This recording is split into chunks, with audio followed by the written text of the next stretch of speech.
ఒక్క నిమిషం. ఈరోజు మనం మన పిల్లల గురించి మాట్లాడుకుందాం. వాళ్ళ భవిష్యత్తు గురించి, వాళ్ళ చదువుల గురించి కాదు. ఆ చదువుల కోసం వాళ్ళు ప్రతిరోజు చేస్తున్న ఒక ప్రయాణం గురించి, పైకి కనిపించని ఒక నిశ్శబ్ద నరకం గురించి. ఇది కేవలం బస్సుల్లో రద్దీగా ఉంది అని చెప్పే ఒక వార్త కాదు. ఇది మన బాధ్యతల గురించి, మన సమాజం మన పిల్లలకి ఎలాంటి రేపటిని ఇస్తోంది అనే విషయంపై మన మనస్సాక్షిని మనం వేసుకోవాల్సిన ఒక సూటి ప్రశ్న. పదండి, ఈ ప్రయాణం లోతుల్లోకి వెళ్ళి చూద్దాం. ఈ ఒక్క ప్రశ్న చాలు. ఒక తండ్రి గుండెలోంచి ఎంత ఆవేదన ఉంటే ఈ మాట బయటకొస్తుంది. ఆలోచించండి. పగల్నక రాత్రనక ఒళ్ళు హోనం చేసుకుని సంపాదించే ప్రతి రూపాయి వెనుక తన పిల్లల భవిష్యత్తు గురించిన ఒక కల ఉంటుంది. వాడిని పెద్ద చదువులు చదివించాలి, వాడు ప్రయోజకుడవ్వాలి అని. కాని ఆ కలకు, నిజానికి మధ్యలో ఒక బస్సు ప్రయాణం అడ్డుగోడలా నిలబడితే ఆ తండ్రికి ఇంకేమనిపిస్తుంది? నా బిడ్డకు మంచి చదువునిస్తున్నానా, లేక నా సంపాదనలో సింహభాగం కేవలం వాడిని కాలేజీకి పంపించే ఆ బస్సుకే కడుతున్నానా అనిపిస్తుంది. చదువుకన్నా ప్రయాణపు ఖర్చే ఒక గుదిబండలా వాడినప్పుడు అతని గుండె ఎంత భారంగా ఉంటుందో ఒక్కసారి ఆలోచించండి. ప్రతిరోజూ ఉదయం 7 గంటలకు ఇక్కడే మొదలవుతుంది అసలు కథ. బస్సుస్టాప్ దగ్గర వందల మంది విద్యార్థులు. వాళ్ల కళ్లలో ఇంకా నిద్రమత్తు కూడా వదిలి ఉండదు. కాని వాళ్ల మనసులో మాత్రం ఒకటే ఆందోళన, ఒకటే టెన్షన్. బస్సు వస్తుందా? టైంకి వస్తుందా? వచ్చినా ఎక్కగలమా? సీటు దొరకడంతో దేవుడెరుగు. కనీసం నిలబడటానికైనా చోటుంటుందా? ఈ ప్రశ్నలన్నీ వాళ్ల మెదడులో మెరుపు వేగంతో తిరుగుతుంటాయి. చూడ్డానికి వాళ్లు చదువుకోడానికి వెళుతున్నట్టు లేదు, ఏదో ఒక పెద్ద యుద్ధానికి సిద్ధమవుతున్న సైనికుల్లా కనిపిస్తారు. అదిగో బస్సొచ్చింది. తలుపులు తెరుచుకున్నాయో లేదో లోపల అప్పటికే జనం కిక్కిరిసిపోయి ఉన్నారు.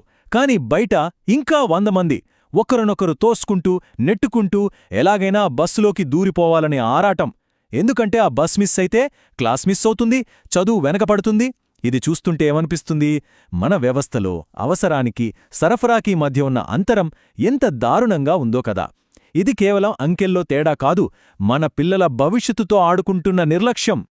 ఈ దృశ్యం మన అందరికీ చాలా పరిచయమున్నదే. బస్సు డోర్కి ప్రమాదకరంగా వేలాడుతూ ప్రయాణిస్తున్న విద్యార్థులు. వాళ్లు పట్టుకున్నది బస్సు రాడ్డును కాదు, వాళ్ల జీవితాన్ని, వాళ్ల భవిష్యత్తును, వాళ్ల తల్లిదండ్రుల ఆశలను. ఒక్క చిన్న బ్రేక్ పడితే, ఒక్కసారి చేయి జారితే అంతే. వాళ్ల కలలు, వాళ్ల తల్లిదండ్రుల ఆశలు అన్నీ ఒక్క క్షణంలో చెల్లాచెదురైపోతాయి. చదువుకోవడానికి ప్రాణాలను పణంగా పెట్టి ప్రయాణం చేయాల్సిన దుస్థితి మన పిల్లలకెందుకొచ్చింది? వాళ్ల భవిష్యత్తింత చౌకగా ఎందుకు మారిపోయింది? అవును, ఇది ప్రయాణం కాదు, ఇది ప్రతిరోజూ వాళ్లు చేస్తున్న యుద్ధం. బస్సెక్కడం ఒక యుద్ధం, లోపల చోటు సంపాదించడం ఇంకో యుద్ధం, క్షేమంగా కాలేజీకి చేరడం అన్నింటికన్నా పెద్ద యుద్ధం. ప్రతి అడుగు ఒక పోరాటమే. ఈ యుద్ధంలో వాళ్లు సమయాన్ని, శక్తిని, మానసిక ప్రశాంతతను అన్నింటినీ కోల్పోతున్నారు. ఇంత అలిసిపోయి కాలేజీకి వెళ్లిన విద్యార్థి ఏం పాఠాలు వింటాడు, ఏం నేర్చుకుంటాడు? ఇప్పుడు చూడండి, మన వ్యవస్థలో ఉన్న ఈ తేడాని గమనించండి. ఇది ద్వంద్వనీతికి నిలువుటద్దం. ఇద్దరు కూర్చోవలసిన బైక్ మీద మూడో వ్యక్తి ఎక్కితే వెంటనే చట్టం గుర్తొస్తుంది, ఫైన్ వేస్తారు, భద్రత గురించి పెద్ద పెద్ద పాఠాలు చెబుతారు. మంచిదే, తప్పులేదు. కాని అదే 50 మంది సామర్థ్యమున్న బస్సులో 90 మందిని పశువుల్లా కుక్కి తీసుకెళ్తున్నప్పుడు ఏ చట్టం మాట్లాడదు, ఏ అధికారికి భద్రత గుర్తుకురాదు. సామాన్యుడి సొంత వాహనం మీద ఉన్న శ్రద్ధ సామాన్యుల పిల్లలు ప్రయాణించే ప్రజారవాణా మీద ఎందుకుండదు? ఈ తేడా ఎందుకు? ఈ ప్రశ్న మనల్ని మనం వేసుకోవాలి. మనం రోడ్లు వేస్తున్నాం, ఫ్లైఓవర్లు కడుతున్నాం, అభివృద్ధి పథంలో దూసుకుపోతున్నాం అని గొప్పగా చెప్పుకుంటున్నాం. చాలా సంతోషం. కాని మన పిల్లలు మాత్రం ఇంకా బస్సు డోర్లకు వేలాడుతూనే ఉన్నారు. మరి మనం చూస్తుంది నిజమైన అభివృద్ధా, లేక మన పిల్లల భద్రతను గాలికొదిలేసిన ఒక నిర్లక్ష్యపు వ్యవస్థ ఫలితమా? ఈ దృశ్యం మన అభివృద్ధికి గర్వకారణమా, లేక మన సిగ్గుతో తలదించుకోవాల్సిన విషయమా? ఇప్పటిదాకా మనం పిల్లలు పడుతున్న శారీరక కష్టం గురించి మాట్లాడుకున్నాం. కాని దీని వెనుక మన కంటికి కనిపించని ఇంకో పెద్ద భారం ఉంది. అది తల్లిదండ్రుల గుండెల మీద పడుతున్న ఆర్థిక, మానసిక భారం. బిడ్డ ఉదయం ఇంటినుంచి అడుగు బయటపెట్టిన క్షణం నుంచి మళ్లీ సాయంత్రం తిరిగి క్షేమంగా ఇంటికి చేరే వరకు ఆ తల్లిదండ్రుల గుండెల్లో ఆందోళన అలా మండుతూనే ఉంటుంది. ఈ అంకెను చూడండి, 30,000 రూపాయలు ఒక సంవత్సరానికి ఒక విద్యార్థి కట్టాల్సిన సగటు కాలేజ్ బస్ ఫీజు. ఇది కేవలం ఒక అంకె కాదు, ఒక మధ్యతరగతి కుటుంబం నెత్తిన పడుతున్న పెద్ద బండరాయి. ఈ డబ్బు సంపాదించడానికి ఆ తండ్రి ఎన్ని రోజులు చెమట చిందించాలో, ఆ తల్లి ఇంట్లో ఎన్ని కోరికలను చంపుకోవాలో ఒక్కసారి ఊహించండి. ఈ పట్టిక చూస్తే మనకు ఇంకా స్పష్టంగా అర్థమవుతుంది. ఒక కుటుంబానికి అత్యంత అవసరమైన ఇంటి అద్దె, కిరాణా సామాన్ల ఖర్చులతో ఈ బస్సు ఫీజు ఎలా పోటీ పడుతుందో చూడండి. అంటే ఒక కుటుంబం తన ఆదాయంలో అత్యధిక భాగాన్ని ఇంటి అద్దెకి, తిండికి, ఆ తర్వాత పిల్లల బస్సు ప్రయాణానికే కేటాయించాల్సి వస్తోంది. మనం విద్య అనేది ప్రాథమిక హక్కు అంటాం. కాని ఆ విద్యను అందుకునే ప్రయాణమే ఇంత భారంగా మారితే ఇక ఆ హక్కుకు అర్థమేముంది? సరే, సమస్య ఇంత తీవ్రంగా ఉంది, ఇంతమంది బాధపడుతున్నారు, మరి మాట్లాడాల్సిన వాళ్ళు ఎందుకు మౌనంగా ఉన్నారు? ఆ నిశ్శబ్దమే మన పిల్లలకు ఎలాంటి పాఠం నేర్పుతోంది? ఎందుకంటే కొన్నిసార్లు ఈ నిశ్శబ్దం ప్రమాదం కంటే కూడా చాలా ప్రమాదకరమైనది. ప్రతిరోజూ రాత్రి ఎన్నో ఇళ్లలో జరిగే సంభాషణ ఇది. బిడ్డ వచ్చి ఆ రోజు బస్సులో తను పడ్డ ఇబ్బంది గురించి, ప్రమాదమంచు వరకు వెళ్లిన దాని గురించి చెబుతాడు. ఆ మాట విన్నప్పుడు తల్లిదండ్రుల గుండె తరుక్కుపోతుంది. కోపం, ఆవేదన, నిస్సహాయత అన్నీ ఒక్కసారిగా ఉప్పొంగుతాయి. కాని ఆ తర్వాత ఒక నిశ్శబ్దము. ఎందుకంటే ఎవరికి చెప్పాలి? ఎవరు పట్టించుకుంటారు? మనలాంటి సామాన్యుల మాట ఎవరు వింటారులే అనే ఒక ఓటమి భావన వాళ్ళనాపేస్తుంది. ఆ నిశ్శబ్దమే వ్యవస్థకు అతిపెద్ద విజయం. మరి విద్యార్థుల హక్కుల కోసం పోరాడాల్సిన విద్యార్థి సంఘాలేం చేస్తున్నాయి? ఒకప్పుడు విద్యార్థి సంఘమంటే ఒక శక్తి. విద్యార్థుల సమస్యలపై ప్రభుత్వాన్ని, కాలేజీ యాజమాన్యాలన్నీ నిలదీసేవి. కాని ఇప్పుడు చాలా సంఘాలు రాజకీయ పార్టీలకు తోకలుగా మారిపోయాయి.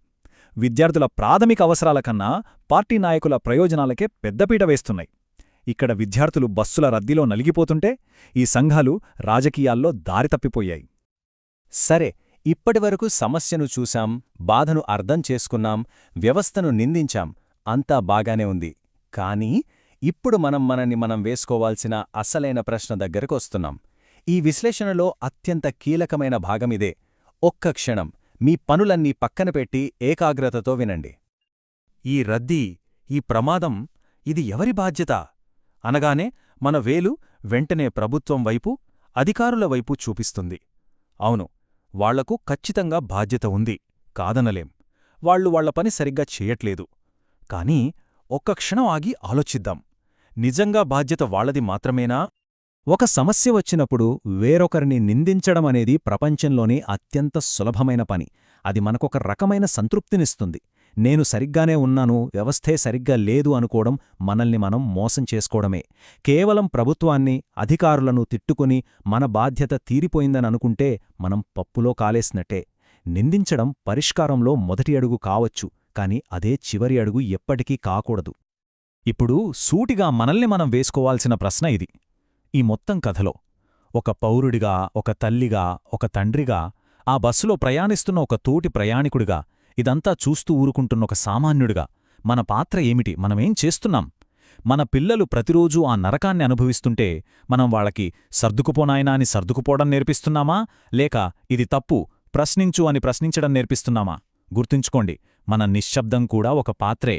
అది సమస్యను పెంచి పోషిస్తున్న పాత్ర. మనం మన పిల్లలకు ఆస్తులు, అంతస్తులు ఇవ్వాలని తాపత్రయపడతాం. కానీ వాటన్నింటికంటే ముఖ్యంగా మనం వాళ్లకు కొన్ని విలువలను, ఒక వ్యక్తిత్వాన్ని వారసత్వంగా ఇస్తాం. మరి ఈ విషయంలో మనం వాళ్లకు ఎలాంటి వారసత్వాన్ని అందిస్తున్నాం? ఈ తేడాను చూడండే. మన మాటలకు, మన చేతలకు మధ్య ఉన్న అగాధాన్ని ఇది చూపిస్తుంది. మనం పిల్లలకు నీతికథలు చెబుతాం, స్కూల్లో ఉపన్యాసాలెప్తిస్తాం, ధైర్యంగా ఉండాలి, అన్యాయాన్ని ఎదిరించాలి అని గంటల తరబడి చెబుతాం. కాని వాళ్లు మన జీవితంలో ఏం చూస్తున్నారు? కళ్ల ముందు ఒక అన్యాయం జరుగుతున్నప్పుడు మనం మౌనంగా ఉండటం చూస్తున్నారు. మనకెందుకులే గొడవ అని సర్దుకుపోవటం చూస్తున్నారు. ప్రతిరోజూ ఇంత ప్రమాదకరమైన బస్సు ప్రయాణాన్ని ఒక సాధారణ విషయంగా అంగీకరించడం చూస్తున్నారు. అప్పుడు చెప్పండి, వాళ్లు మనం చెప్పే మాటల్ని నమ్ముతారా, లేక మనం జీవిస్తున్న జీవితాన్ని నమ్ముతారా? ఇదే అసలైన సత్యం. పిల్లలు మనం చెప్పేదానికంటే మనం చేసేదాన్ని చూసే 1000 రెట్లు ఎక్కువ నేర్చుకుంటారు. మనం ఈ బస్సు సమస్యకు ఎలా స్పందిస్తున్నామనేది వాళ్లకు జీవితం గురించి ఒక పెద్ద పాఠం నేర్పుతుంది. సర్దుకుపోవడమే జీవితమనే పాఠమా, లేక మార్పు కోసం ప్రయత్నించడమే జీవితమనే పాఠమా? మనం వాళ్లకు ఏ పాఠం నేర్పుతున్నాం? చివరిగా, ఈ బస్సు ప్రయాణం కేవలం మన పిల్లల ప్రయాణం కాదు.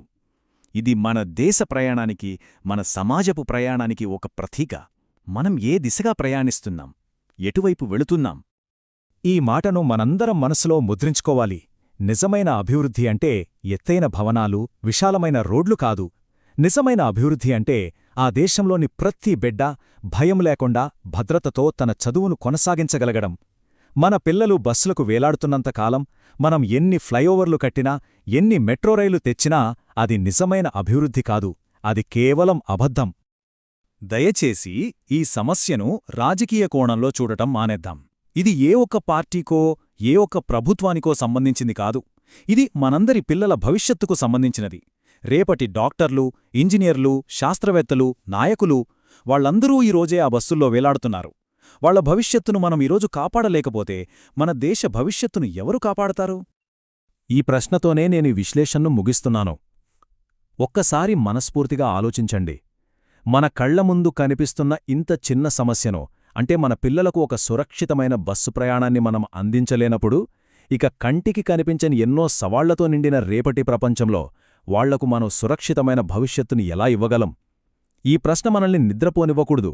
ఎందుకంటే ఈ ప్రశ్నకు సమాధానంలోనే మన పిల్లల భవిష్యత్తు, మన దేశ భవిష్యత్తు కూడా దాగి ఉంది.